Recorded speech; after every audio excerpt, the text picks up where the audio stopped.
Hi, Kat over at Cohost for another one of our quick tips. I've got Adam Kopp today of Matic. It is a boutique marketing agency obsessed with brand development and storytelling. And I think I got it right. You got it right. Thank you.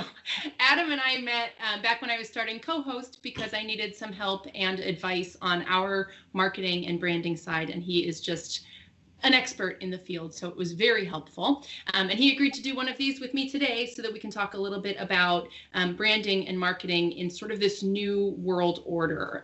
We were just having a little pre-show chit chat about the different software that he's using and how that's been very helpful to him, and potentially something that he'd continue to do into the non-COVID times.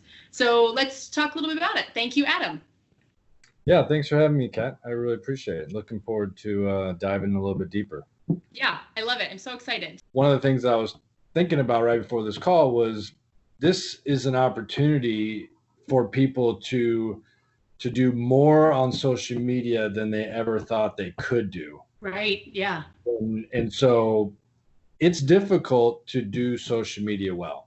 And so people in general struggle to get one post out a day, two posts out a day, but really this is the opportunity to come up with a plan, a strategy, and a process to be able to get multiple messages and posts out across multiple platforms that tell your story, human story, on why they should spend time with you either digitally or, in person as things open back up. For a lot of people, they're at home now with, the weight of this on them. Are there, a couple things that okay, why don't you because I use Hootsuite sometimes to post for me so that I can sit down for 2 solid hours, make a bunch of posts, and then revealing some secrets, but so then they come out and it looks like maybe I'm on my computer at 6 a.m. and I'm at my computer at noon and at 8 p.m. I'm not. They're programmed to do that. But it makes my life manageable and also gives me a presence on social media. What else can people do without hiring a boutique agency to get kind of the same result? With social media in particular, there's so many different platforms and it can feel very overwhelming that you have to post on so many all the time. And so the way that you can think about social media is if you look at, the options, Facebook, Instagram, Twitter, YouTube, TikTok, LinkedIn, so forth, think about the 1 to 2 that your target audience who you're trying to talk to is really on and how you can engage with people and really focus in on those and then do the others, every once in a while. Don't not do them because, well, don't do that. Co-host should taking notes here. But you want to, 80% of your time should be focused on where you think you're going to get the most connectivity. Mm-hmm. And then the other 20%, you can start to sprinkle that around just in case, some of these other platforms disappear or whatever. You don't want to be just solely Facebook. You want to be, now the odds of Facebook going away are very little, but but it's just more of that you're leaning into what's the best, for your company, your organization. The Stand with Camano area is very active on Facebook. Yeah. And there's a lot of, opportunity there. Instagram, I believe, is pretty good as well. But then you have, what are you trying to do? Videos are better on YouTube. And but Facebook has YouTube or videos as well. So, but I guess the gist of that tip was just to find the one or two that you feel like is going to be the most bang for your buck and really lean and put your focus into there. Don't do like an even across, because then you're basically spreading everything out and you're not going to get as much. Yeah. Yeah. And I get questions all the time about how, and also I wonder about it, but how people find out about Cohost. How do you know Cohost? Because I post on Instagram and Facebook, but also we're on Main Street, so people drive by and see it. But just trying to figure out, because I know that my parents don't necessarily check social media as much as, some of my friends do. So then trying to figure out how to reach them. And I've realized that a lot of it is just word of mouth. Yep. And so if you have someone who only reads the newspaper, only checks Facebook, or only does Twitter, which I don't do, Right. you're just not going to reach them unless. And so I can see how sprinkling a little bit everywhere could maybe like catch someone's eye for that and then lead them down the rabbit hole that is Cohost. That's right. That's right. And like, Google My Business, that platform alone is another one. I mean, there's the way that Google has set up their maps and Google My Business, I can consume your hours, photos, everything without even going to your website. So I think but they just keep changing, they keep adding, and it's this big, push on attention. And so I think the idea really is recognizing where people are interacting with you, having the data to be able to know that I'm getting so many people in via Google My Business or Facebook, et cetera. And then leaning into those platforms and making sure that you're keeping those up to date and that those are part of your routine.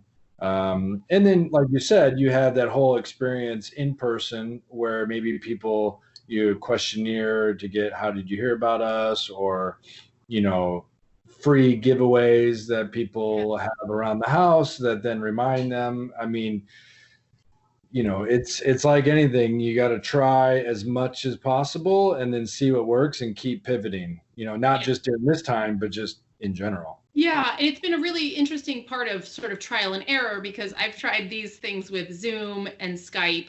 And, Zoom has the feature where it can be person and then whoever's talking is on, or you can split screen, and then Skype split screens also, but it moves people to the other side. So it's just, there's all these different versions of what I need. And so a challenge that I had initially was, okay, I want to do this thing. I know in my head what it's going to look like, but how do I execute on that? Do you have any advice for companies that are looking for the best version of something? Is there a Consumer Reports or something that has, this is the best thing for that? Yeah, I mean, there's so many options, like you said, Zoom being a very popular one, Google has their own platforms, Microsoft has Skype, and so I think it's finding out exactly what, just like what you did, trial and error, finding out what works for you, and then lean into that one and really kind of double down. And it's more about, once you figure out the platform, it's more about producing that content, because I got to believe that even when you have people coming back into your space, that this is going to be a value add that you can provide, and so it's not like you're going to stop these, you're going to keep going. So I think that's where kind of what I was talking about earlier, what is that digital part that you can invest in now that can just add to your whole company or brand experience so that you can keep going afterwards as well. Yeah, we'd love to add it in as an option for, buying the digital version of a class that you couldn't make it to. Maybe we have a library of those, or for advertising for the classes that are coming up. If you were going to teach a class on branding, then maybe we did a quick tip about like, here's what the class is going to be, here's what's going to include, please join. Right. And then, those are just little elements that we can add in. And I can imagine that some of the retail stores and restaurants, like you said, they've had to set up an online shop, lickety split. Now maybe they'll keep that and add back in the, human interaction part, the actual going to the store. That's right. And it seems like you're right. This is a good time for that, to get something on your schedule, maybe for, the first day of the month or the last day of the month or the 15th or whatever it is, to say like, this is the day I check to make sure all my pictures are updated, my hours are updated, just the basic profile stuff. Yeah. And then maybe, once or twice a year is when you change your homepage or something like that. Right. Yeah. And again, but looking at your analytics of how much traffic you have on your website versus how much traffic you have on Google My Business, for example. There's a lot of service-based companies, plumbers, painters, et cetera, that get, one company that we're working with, they get 5 times the amount of traffic on Google My Business than they do their website. So they were so concerned about updating their website, but were never even thinking about Google My Business. So, but they're tracked just because of how people search for plumbers. Mm-hmm. That's kind of how they interacted with that company. So they saw the reviews, They probably hit the call button, and that's as far as they went. Right. Yeah. And so it's just kind of knowing where the attention is that you have, and then zeroing in on that. That's why data is just so important. I've seen on Instagram before where you have your word Matic just in different fonts and different, what's a good way to morph sort of things but stay on brand?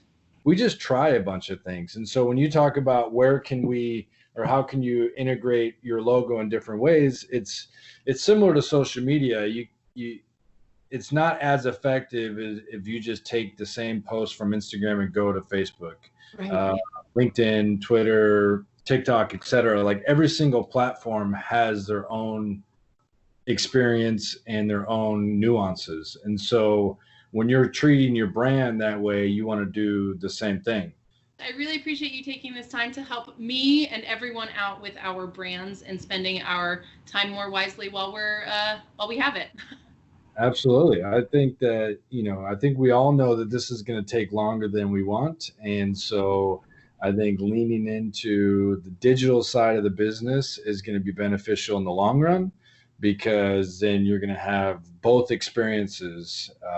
Because like what we were talking about, everybody behaves and interacts with your business in different ways. And so you want to identify all of those and kind of plug in where it makes the most sense, and then find the ones that really are impactful, the ones that are converting into your customers or your clients, and then make sure you hit that. And I think digitally is going to be a big part of that if it isn't already. Yeah. So. And you're here to help us with it all. I appreciate it. Of course. Thanks for having me. Thank you. Talk to you later. Okay. Bye.